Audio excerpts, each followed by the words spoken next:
प्रधानमंत्री की ओर से 18 से 44 आयु वर्ग को फ्री वैक्सीन देने की घोषणा के बाद सियासत शुरू हो गई है। पीसीसी अध्यक्ष गोविंद सिंह डोटासरा ने इस पर कहा कि केंद्र सरकार वैक्सीन उपलब्ध कराने में पूरी तरह फेल साबित हुई। पहली लहर के बाद प्रधानमंत्री की ओर से कहा गया था कि वैक्सीन तैयार हो रही है, केंद्र सरकार वैक्सीन उपलब्ध कराएगी।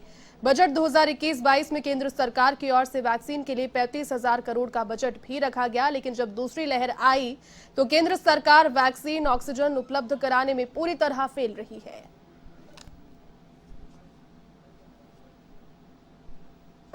हमारे देश में निर्मित वैक्सीन बाहर जाती रही, वाई लूटते रहे और चुनाव में, बंगाल चुनाव आदि में व्यस्त रहे।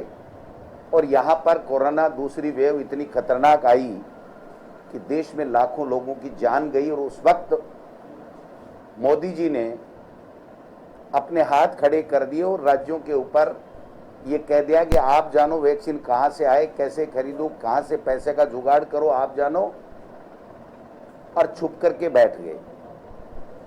हमारी नेता राष्ट्रीय अध्यक्ष आदरणीय सोनिया गांधी जी ने, पूर्व प्रधानमंत्री मनमोहन सिंह जी ने, हमारे नेता राहुल गांधी जी ने और अन्य विपक्षी दलों के तमाम नेताओं ने देश के प्रधानमंत्री से गुजारिश की कि कोरोना की दूसरी वेव बड़ी खतरनाक है, आप लोग वैक्सीन लगाइए, यही हमारे पास में उपचार है, इसके अलावा कोई उपचार नहीं है।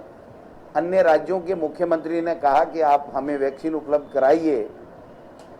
और यहाँ तक कह दिया कई राज्यों ने तो कि अगर आप पैसे नहीं देना चाहते हैं तो हमको कम से कम वैक्सीन तो उपलब्ध करा दो, पैसे भी हम दे देंगे। लेकिन वैक्सीन देने की नीति के ऊपर, वैक्सीन बनाने की नीति के ऊपर देश के प्रधानमंत्री जी पूरी तरीके से फेल हो गए। एनडीए सरकार पूरी तरीके से, उनकी नीति देश के लोगों के हितकारी नहीं होकर के अहितकारी हो गई और उसकी वजह से लाखों जानें गई, जो आप और हम सब पूरी तरीके से देख रहे हैं।